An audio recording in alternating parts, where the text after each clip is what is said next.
We're all tied up here. Expert and Tricked facing off. 1-1 is the score, and we're gearing up for game number 3. Caldor, can Tricked Esports bounce back from that loss? Yeah, I think so. They've been talking a lot about, especially when we're talking about the games that I played against Synergy. They were down 0-2, and afterwards in the interview, they were talking to us and saying like, hey, we always believe we can make this happen. We have a great team here. Of course, we are annoyed when we lose a game, but we know that we can take them on the next map.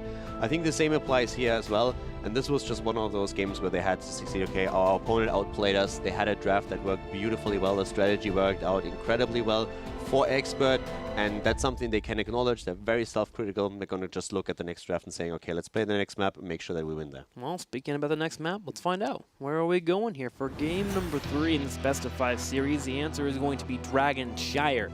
So Tricked Esports has elected to go with the first pick once again. Yeah, and with that, that's going to be it's pretty cool to see actually Dragonshire being played here. I love the map a lot, and we don't see it as much in the European scene as we did in the past. It pops up every now and then, but it's a very difficult map to play because over here you have to have the most control if you want to gain the objective. You need to control the 2 shrines and then send the hero into the mid lane, of course. Globals playing a huge role, so we can expect them to have heavy priority in the bans and the picks. And so with Goldan being first pick pretty often here by Tricked Esports, suddenly he starts to fall down a little bit more in priority, it feels like, on this battleground. He has a harder time getting back to the lanes and also defending the dragon when it pushes in. You want to have more single target DPS if available. So we'll see if that Goldan continues to be picked up here by Tricked Esports. Team Expert has been banning Arthas every single game, and I would still recommend banning him here on this map. Yeah, the thing is, if you ban Arthas now, then Trick can, if they want to, head straight into one global, and you have the second one available to yourself. So banning out Arthas makes sense. Question just remains, is Trick valuing the globals highly enough to take a first pick on them? Normally you would expect that to be answered by Dehaka or Falset being picked up right now. That's exactly what happens, and Expert now has the opportunity to pick up Dehaka after Trick just locked in the bird. And Dehaka, one of those heroes that you normally want to throw in that top lane, just so it's really hard to ignore him. With Dehaka being available, suddenly Sonya does become opened up, though, as a potential pickup for Tricked Esports, and they do love to run those double warrior compositions. However, with Falset being here, you can usually elect to believe that Falset can be in that top lane and rotate in when needed. Yeah, and Expert, they have to, of course, answer that question now, because once again, the thing remains, if you don't pick a global now, you gave your opponent at least the opportunity to pick a double global. If they select to not do that, they will most likely ban him out. But this is definitely one of those. This is going to be the most important pick phase for Expert. Just making a choice here. How do we approach the globals in this game? And they say we let them go for now and pick a Thrall super early here. Greymane and Thrall being the choices here. So we have the Greymane, which is a little bit standard as of late. We're getting that meta pickup, that aggressive damage, the finisher, the adaptable wolf, if you will. But Thrall is definitely the oddball pickup. Usually see him around the 4th and 5th slot. He's more of a solid engager. He can do well in the lane by himself when it comes to one-on-ones, but he has a hard time dealing with pressure that comes his way. And with Falstad being on the opposing team, that Thrall could be a bit troublesome. Yeah, it could be a bit of an issue. They aborted the draft just a second later. Apparently some of the players has a tech issue here that he needs to resolve before we come back into the draft. But seeing you Thrall this early is super interesting. It's not something that I expected. I don't really feel that it has a priority where you need to pick him this soon. This really feels like the two teams, all the teams in Europe scrim against each other quite a bit. Of course, not directly before they have to face off in HGC, but the weeks in advance, you always try to get strong scrim partners, and these two have faced each other. So it gets the feeling where Expert says, okay, they've seen us do this before. Let's make sure that we have the Thrall available to us. Yep, so the Thrall being picked up early is a bit odd, which does mean that we're going to see the other side, Tricked Esports, move into other options. You want to be able to get engaged against Thrall, one of those things that can lock him down, not allow him to get those Frostwolf pokes, or even pop out one of his heroics if possible. Most of the time, you're going to be seeing a lot of Sundering compositions, but with this being super early, we could be moving into an Earthquake engage, and that has some kind of possibility for Greymane to get aggressive down the back lines, and they can't retreat. He just shreds them to pieces. Yeah, and let's not forget that also they played Thrall before, so it's not like it's a hero that is completely unheard of for them. They're actually one of the teams that play him more often, even though he has fallen a bit out of the meta compared to what we've seen, let's say, 2-3 months ago, where he was just an insta-lock on everyone's side. But yeah, for Trick, this is now an opportunity to pick Dehaka, so they can say, hey, we want to have a double global, we're going to try and out-macro you. Or if they don't pick Dehaka, they have the chance to say, hey, let's just ban him out. Yeah, Dahaka, if he's in there, that he could be in the top lane. That means Falsec could be in the rotation. You can possibly even get Hammering here instead. Start getting those stacks up, and then late game you become an absolute powerhouse. So you would draft heroes around making sure that you get to the mid to the late game. That way you could be set up, so you wouldn't go for the early Kerrigans or anything like that. Yeah, and as we said before, this is where really macro game comes into play. Normally, we are having still the solo lane up at the top, and then oftentimes you see the rotations happening between the mid and the bot lane. So your 4-man is once again going to be incredibly powerful and also important here. And it's also one of the maps where we oftentimes see longer games. This is one of the reasons why quite often we actually see a Nazebo being picked here. Yeah. Just simply because you are more or less guaranteed to get into the late game, and then the level 20 power spike of Nazebo is incredibly strong. This is one, I think it's mostly two lanes that or two maps that we have seen Nazebo in the past on, and this is one of them is Dragonshire, the other one is Tomb of the Spider Queen. Yes. So both of these maps, you can just get a lot of value once they end up in the late game. It's interesting, you mentioned that. In the past, we actually saw Expert pick Nazebo and Zul within their first couple of rotations, which was so crazy to all of us. But then it made sense when you actually thought about it. As I throw my pin on the ground. Zul clearing out the waves, get to level 20, and then you have Nazebo that gets to the late game and chunks out the damage of the spiders. It's there. I couldn't listen. I just had to laugh. We'll just leave it there. It's going to be there for a little bit. I just want to You make sure you don't want to pick it up? I mean, I'll pick it up off camera. I don't want to go under the desk off Right, camera. just checking. Just checking. A little awkward. You can if you want to. No, it's just gonna chill there, man. All right. Not stepping on it at all. So when you think about Expert, they are willing to bring out different strategies on Dragonshire, and it's kind of odd actually. When they do it a few times, Team Liquid picked it up the week afterwards, and then we saw Fnatic run it for it too. It's one of the strategies that sometimes when Expert actually comes with something new, it gets picked up by a lot of people. It's interesting that you say that because ADRD, when he talks about it, is making an argument even for the reverse. He's oftentimes saying, I look at what other teams do against us, and I don't follow that to the same extent. I don't necessarily copy it, but I take ideas from all the teams and try to incorporate into a strategy that works for my team. So he's really smart approaching the game like that, and he just takes his picks from everyone, basically.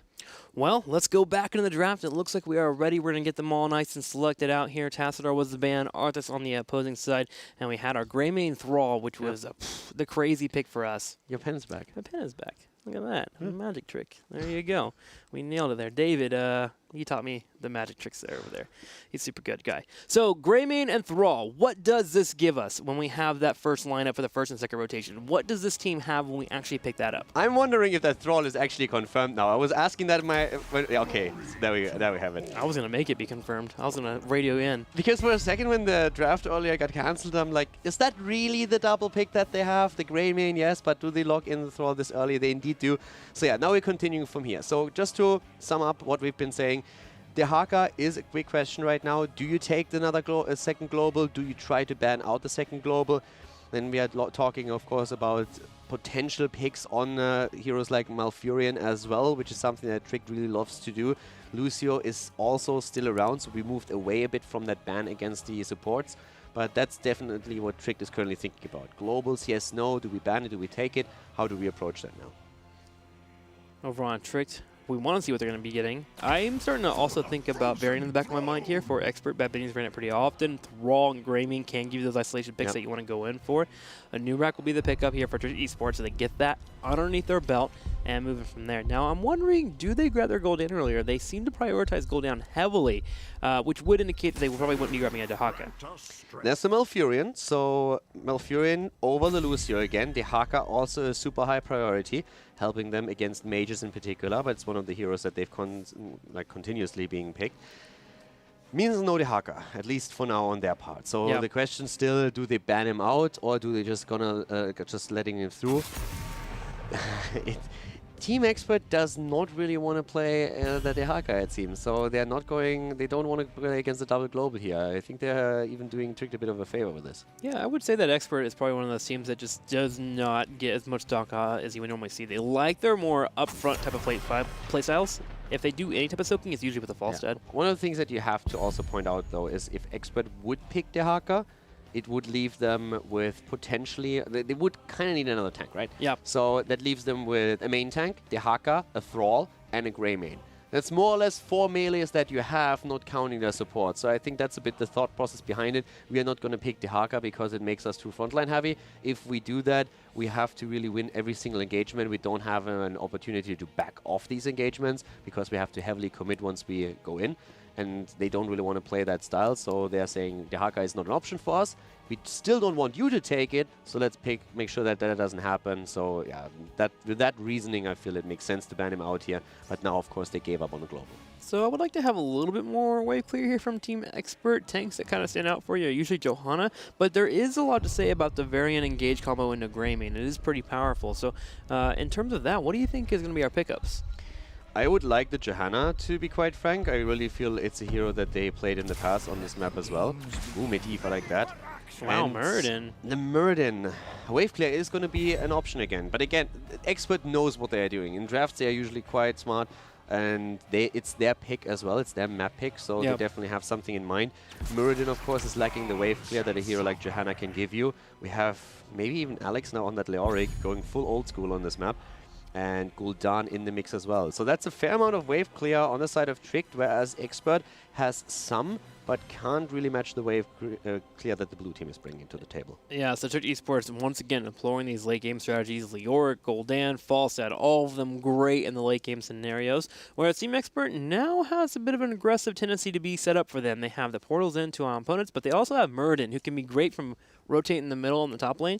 He'll be originally in the 4-man rotation to help out, make sure they can clear it up and set up that wave clear. And then they rotate all the way top and drop in that Stormbolt, maybe get a pick off. New strategy. We're going Haymaker on Muradin. We're going to put the portal behind someone. Muradin goes through Haymakers into the team. It's going to be happen. It's going to happen. Does that actually work?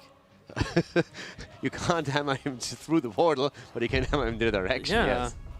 And then Thrall drops down the Earthquake. Oh, okay, so sniper builds. Tyrande. Okay. So Tyrande did, and that's what it's called, right? Where you go in with the Muradin and Stormbolt and you follow up with the Lunar Flare into a 100 mark. Just to make that sure, that with the Haymaker was not, that was a joke. That wasn't serious. That's not going to happen here. Oh, really? But it would be pretty cool. I could see that in Team League. You want to try that out? I could see that in my Hero League tonight when I queue up. Yeah. As Muradin. It's going down. One of the things I also want to stress quickly is it would be so cool to see Alex on Leoric. I think there's a fair chance it happens. And the reason is Leoric was for the longest time not in the meta. Nobody played him in competitive when he was released. And the first player to bring Leoric into competitive games was Alex on Dragonshire, where he just simply went brain AFK on the top lane and he was pushing that lane in, went into Lingering Apparition on 7 and just, yeah, always moved back. He did nothing else but push that one lane all game long and nobody could gank him. You were trying to gank him? Didn't really care. Lingering Apparition goes walked out of there, and all of a sudden you are starting to lose your lane, you're starting to lose the keep, the fort, and the rest of the 4-man just rotated. So Alex brought that into the game, and that was extremely annoying. And it would be cool to see him back in that spot. It could work out here. I mean, he can definitely outpush Thrall. There is a possibility to do that. The big wrench in the plan there is Muradin jumping over the walls and going in, and Portal Chase. Yeah, I don't think you can do that these days anymore. It's not going to be the style that he plays here. That was back in the young days. Ago. Back in the days, exactly. Back when we were younger. Old school. But it was fun. It would have a very nostalgic feel to it. All right, well, let's get ready for our next match of the day. We are going into game number 3. Our series is tied 1-1 between Team Expert and Tricked Esports. And we're going to jump in straight on Dragonshire, of course, which is our third map here. The series, as Tim just pointed out, is indeed tied. And let's see which team is going to be able to take the lead with this. We have indeed Alex the Pro G on Leoric, Crosby on Gul'dan, Rema on the Anubarak, Gnappa on Malfurion, and Eternal is playing Falstad once again. To the right, in the red, Team Expert, hoping to get a lead here in this tied series. Kirsten will be on Tyrande. Bad Benny will show off his Muradin plays. Watch out for those Stormbolts. ADRD back on his bay. Medivh at Thera Angel on Thrall. And last but not least, Nick on Greymane. And while we're talking about the compositions a little bit, the reason why Tyrande was drafted is not to trigger Dreadnought, who's currently enjoying these games from the backstage area, but it's mostly about the rotation with Muradin, trying to make sure that you get those snipes in. The Stormbolt followed up by an immediate second stun, and then Greymane can jump on these targets, so that's going to be crucial here. Gnappa needs to be paying a lot of attention to his cleanses later on so that that doesn't happen within these fights. But rotation kills is something that Expert is going to be looking for. Yeah, Team Expert Expert is hoping to get early dragons so they can push in the structures that are available for Trick Esports by getting kills. If you get kills, you get number advantage, which means you can get shrine control. Lunar Flare comes out, but Alex the Prodigy drops down that E and walks away. Leoric can be so frustrating to deal with. And Alex going now also for block. That really shows that he wants to make sure that he has the pressure up at the top lane. Alex is one of the players that has been saying several times that he feels that hopelessness on level 1 is an absolute must-have, that there are very few occasions where going into block gives you actual value. But now with him once again just trying to dominate the top lane, he's attempting to just win the entire lane for his team in that upper shrine so that the rest of the team doesn't have the same amount of pressure. Therefore the talent choice on Bad Betting goes into the aggressive play there, jumping in to possibly hit on Crosby. Does not hit the Stormbolt, but does turn around on Rimmer, and Rimmer comes in for the fight. The heals slightly enough for here for Bad Benny. Now, he did pick up third wind to make sure that he can heal and come in and out of combat due to Tyrande lacking the heals. Thrall at the top also struggling with the Leoric, so now we have 2 shrines under the control of Trick. They are having a lot of power plays here down to the bottom of the map, trying to follow up on Bad Benny jumping away here. But this is definitely a situation in where there's a lot of pressure for Expert. But as long as they have Malfurion and now Tyrande in the middle of the map, they can make sure that they get the interrupts against the potential dragon. Eternal also needs to be very careful. Barrel rolls away in the last moment. That got a bit risky for a second. Yeah, that did. If Stormlight connected and a Lunar Flare, that could have been a dead bird there. So we're going to see the aggression from Expert as they come in the middle to help clear out. They're all having a really hard time, though, grabbing that top shrine, so someone will have to peel away. Medivh does so and heads to the bottom lane. And the Owl build is being used by Tyrande. That's great with the Pierce to interrupt channels on the Dragonite. And another big effect of this build is that you have a lot of cooldown reduction thanks to your level 1 talent on the Owl. So the entire thought process behind this is to spam out your Owls, get cooldown reduction on all of your spells, and then being very effective in these fights. It helps, of course, on level 16 to pick up Ranger so that you have actual damage output on top of that too. And it's definitely something that I can only recommend if you love playing Tyrande. Take a good look at the build and make sure that you use that as well. If played correctly, it has a massive impact on the game. Solid play there by a Thorough, by the way. He goes in for the aggressive play, so Alex the Prodigy reads that correctly and immediately ease away from the fight. Didn't even trade with Raw, knowing that a gank was on the way. So nice game sense by Alex the Prodigy. That Leoric continues to do work in the top lane, but Bad Benny on the left side goes in for Nappy and misses the Stormbolt, but it looks like it doesn't matter as Tyrande comes in with the Lunar Flare. Can Nick get the kill? Oh, not quite. Not getting the kill against Malfurion, but they are able to confirm the kill against Gul'dan, and that's also first blood in the game. So this aggression that we've been expecting in the early game with Muradin and Tyrande, with also, of course, Medivh trying to enable that, is happening as we speak. But the top lane currently dominated by Alex, who also went into fealty onto death. So in this case, making sure that he has a very good setup against Thrall and is not going to lose out. Giants being grabbed here on the right side to get pressure on the bottom, and Trick Esports will respawn as you should. You want to make sure that you can handle that bottom lane pressure. The thing about Expert is when they grab those Giants, it helps clear out the bottom, which means one member can soak that experience and allows for them to use their Muradin and their Tyrande to gank and get aggressive. So Trick Esports answering with the mercenaries that they can is one of the great ways to handle that pressure coming their way. Yeah, also, I want to stress for just a second again that we have fealty on the death up at the top, because you could go into Hardened Bones here just to make sure that you are safer against any potential gank that comes your way. So Alex is currently expecting to spend quite a bit of time up to the top lane and just play that one-on-one situation out. He's moving straight onto the shrine again, but he needs to be able to take care of that camp. AD already done here, eating, oh wow, eating a lot of damage, but just barely able to get out of there. Very well played on the Medivh, keeping himself alive. But it looks like we're going to soon enough have 2 shrines again in the hands of Tricked, once that Alex has dealt with a camp that was taken by Expert. 10 looming for our teams, and so far Team Expert only getting 1 kill is a big call out to Trick Esport not being picked off, playing safe. Yeah, and I actually like the camps that are taken. This is something that we've seen on the last map, that they really try to put more pressure onto the solo lanes, not only on Braxis, but now also on this map, by constantly rotating heroes over to the camps and just trying to help out.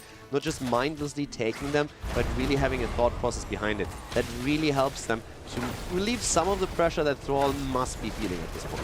Yeah, Leoric having really good wave clear, but it does take him a few swings to actually deal with the Night Camp in the top, so that did still actually falter his play for a solid amount of time.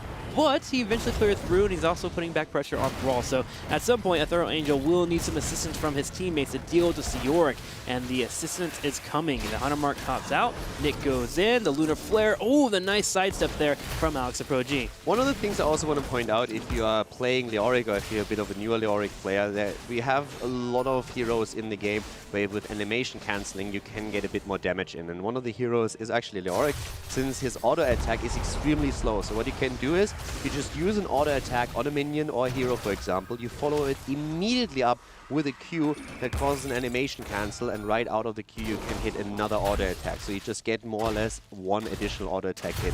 If you just use that and you have those mechanics down, you try to just incorporate it in your playstyle completely and make that an automatism, then you can have a big impact in the early game, especially when you're trying to win a lane in a one-on-one situation. Yeah, that's where it really comes in handy, that lane, especially also when you want to get to the late game and get to those fights and you start to kite forward after you get a kill. Being able to kite forward and break those animations, all little things that are helpful for the players here. Now, Alex Aprogi on the right side is about to hit level 10. Nick G does come in with the Cursed Bullet to get him low on health. Rimmer dives in, Starfall being popped. Rimmer dances enough here, Cocoon being used. Everyone's coming in for a fight. Leyline Seal is on the ground, and here they go for Alex.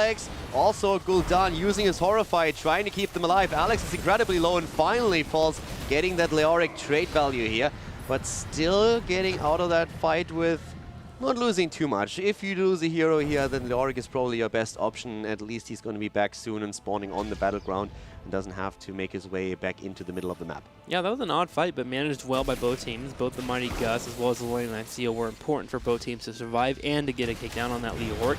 Leoric, though, already back there. That death timer just reduced so quickly when he's able to get that Dran Hope when he's in his Ghost form.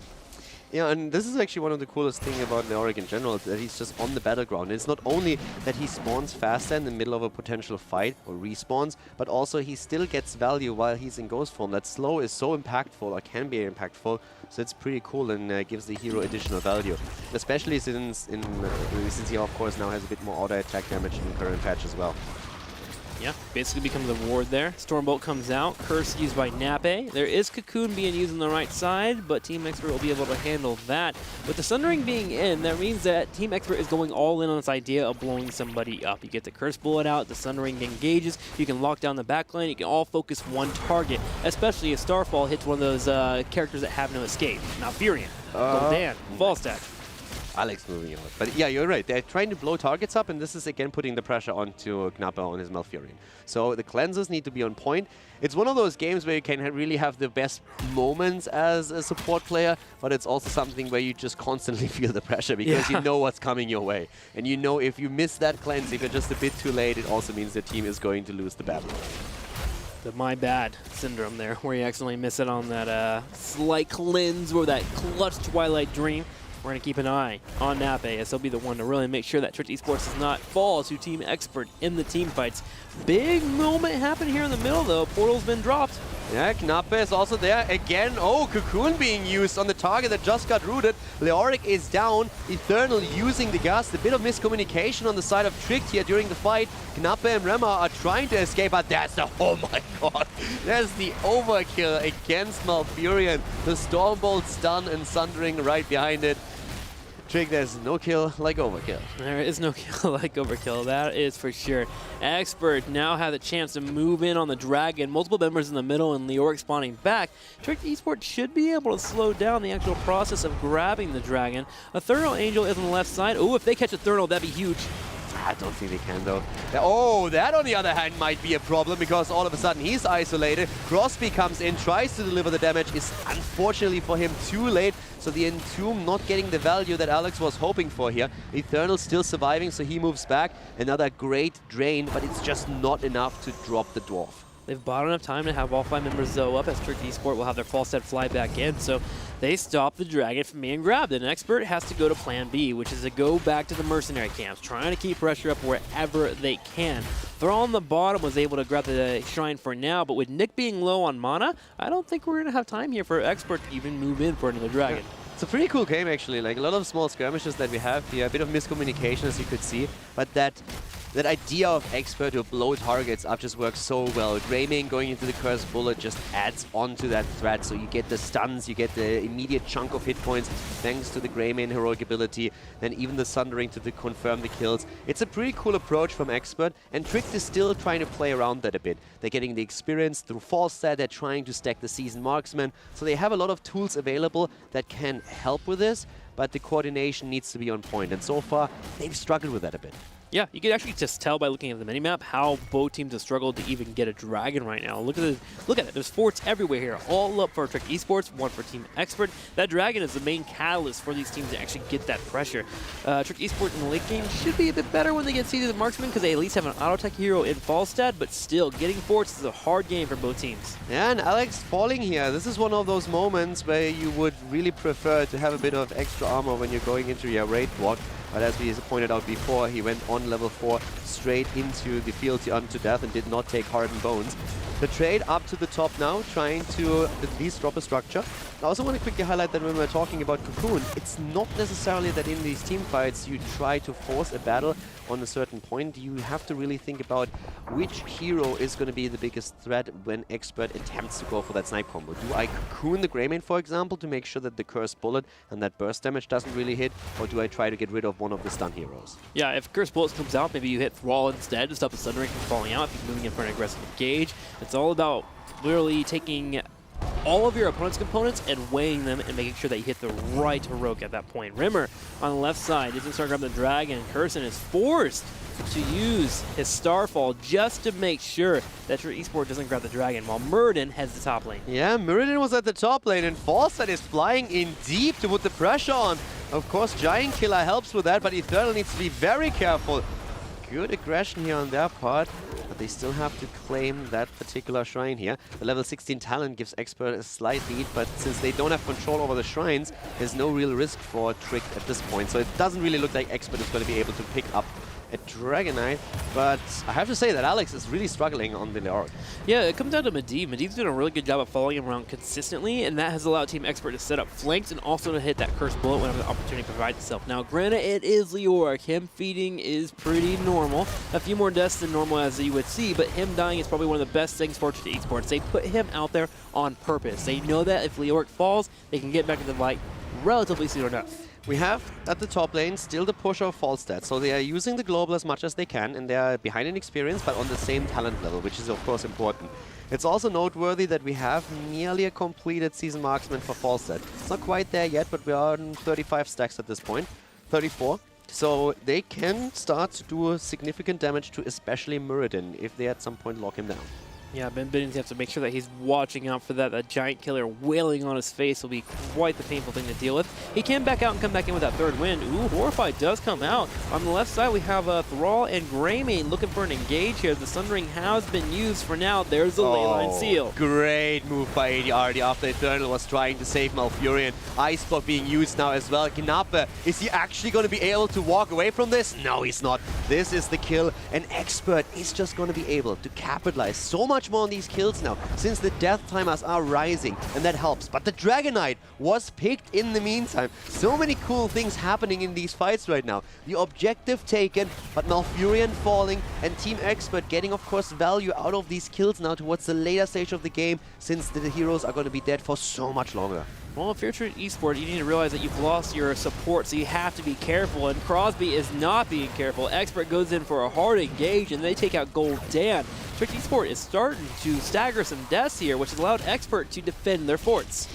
Yeah, they defend their forts, and also they're still ahead in experience by quite a bit. There's not really any value that Alex and his boys are getting out of the Dragonite. They, of course, deny the Dragonite to Expert, but they can't do a whole lot with it.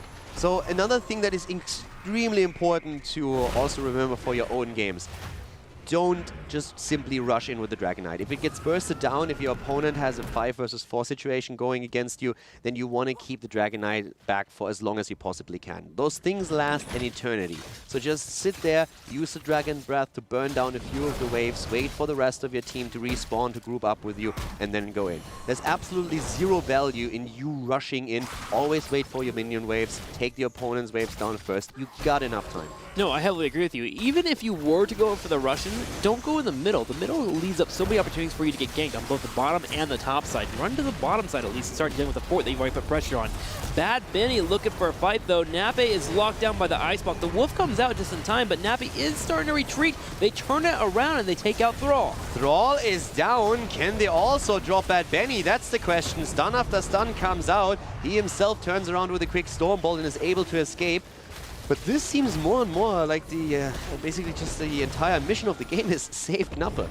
Yeah, it certainly has become the thing for them because Nape is here to save everyone else. So now he puts it on his 4 teammates. Please don't let me die.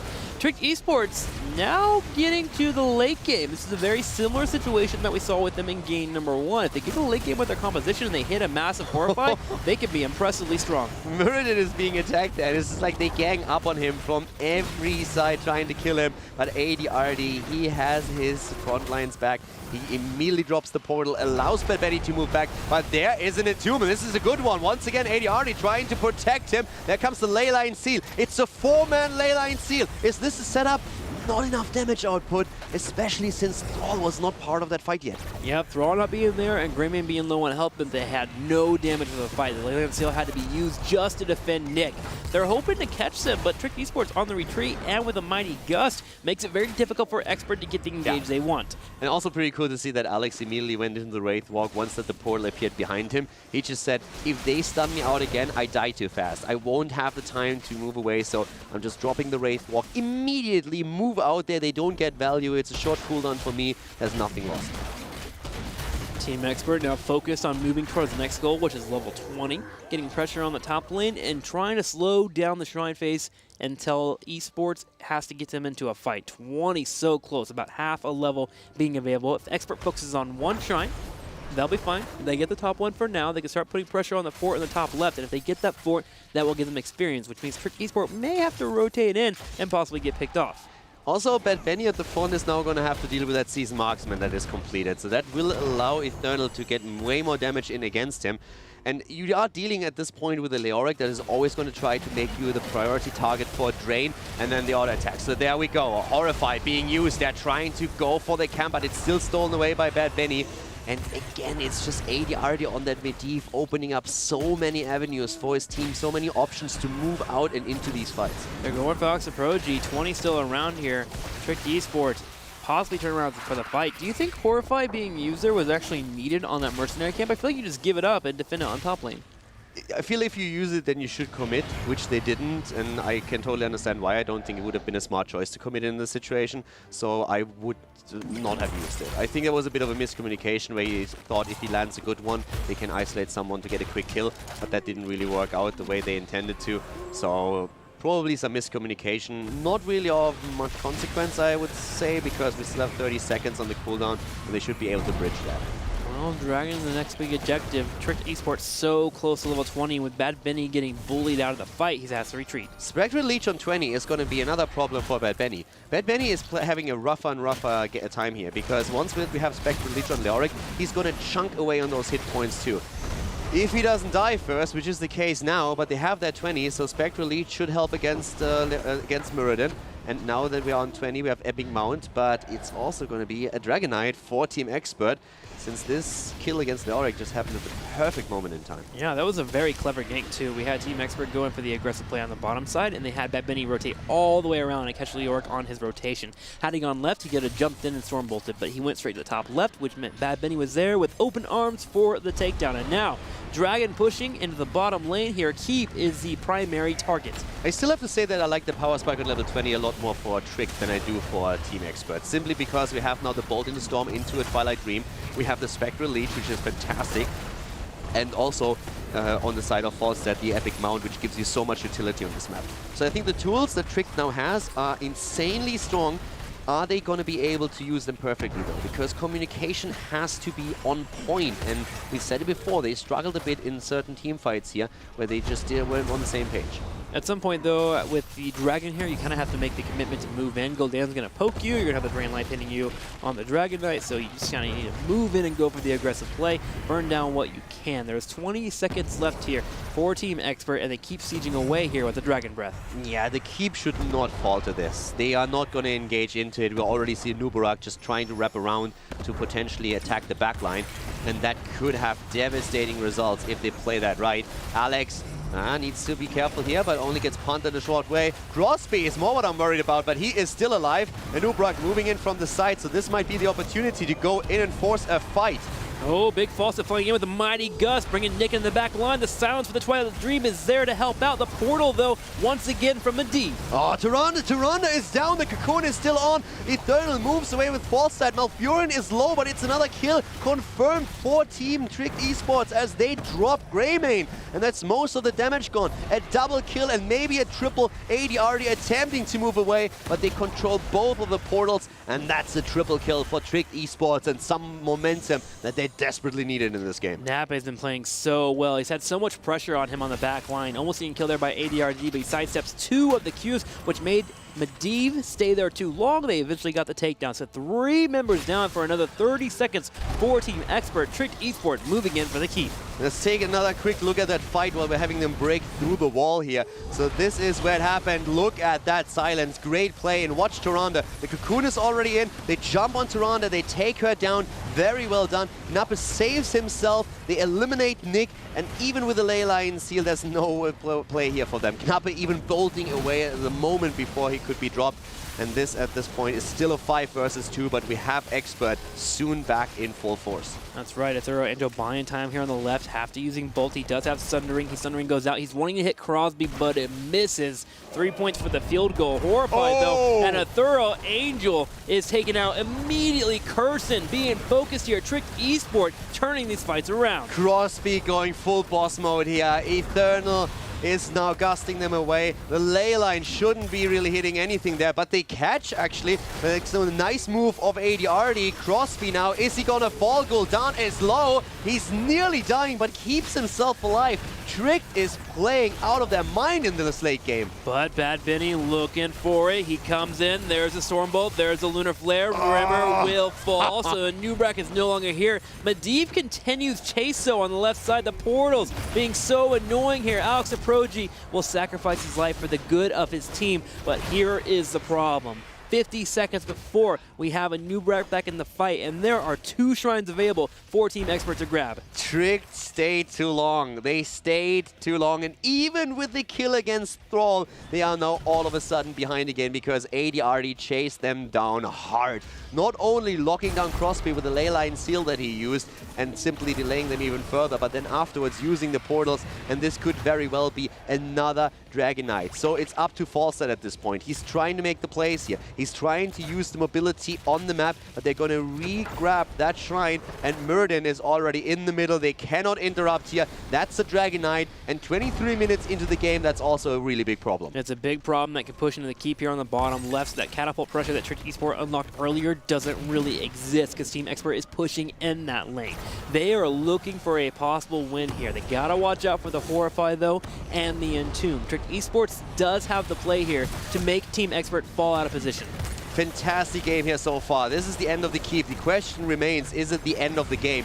Will Expert be able to get a kill and move towards the core? That's what we have to check out now. But nice burn on the Dragon Knight. Alex is draining it as fast as he can. And of course, he does so much damage at this point. Spectral Leech, fantastic here. They're moving in again. Thrall is in trouble. Gets away though. Able to move out here. But Benny also struggling. And a great Entomb being used by Leoric. The Entomb is massive. So is the Twilight Dream. Toronto's in the back right. Needs to pop out a heal. We're going to use a Cocoon to save ADRD. No damage on the core, and Team Expert walks away with a tail between their legs. This game is awesome. That was a great Entomb, especially the timing. The portal was already out, so there was a cooldown for Medivh. He couldn't really use one to get them out of here. Now we have vision granted. Alex starting to move in. Wraith walking forward, double checking what's happening, dodging the Stormbolt, still is getting hit by the stun. We're having them jumping in. Good move from Medivh again, saving Nick at least for now. Chaos everywhere as both teams are looking for a kill. They're looking for it. Falstad flies in. He's going to try and secure. Big, mighty gust. Nick in trouble on the left. Here comes the Fell Flames. The portal comes out last second, but Greymane still dies to the damage. Curson also being taken out. A Thorough Angel hoping to get a kill on somebody. ADRD trying to go for the snipe. Can he get it? He misses the sidestep from Eternal. 4 members down from Expert. 4 heroes down. Thrall is still there. The first one to die, Muradin against the Drain Hope from Leoric. What a play here again, and Eternal keeping himself alive as ADRD desperately tries to take him down, already knowing fully well that he himself will die.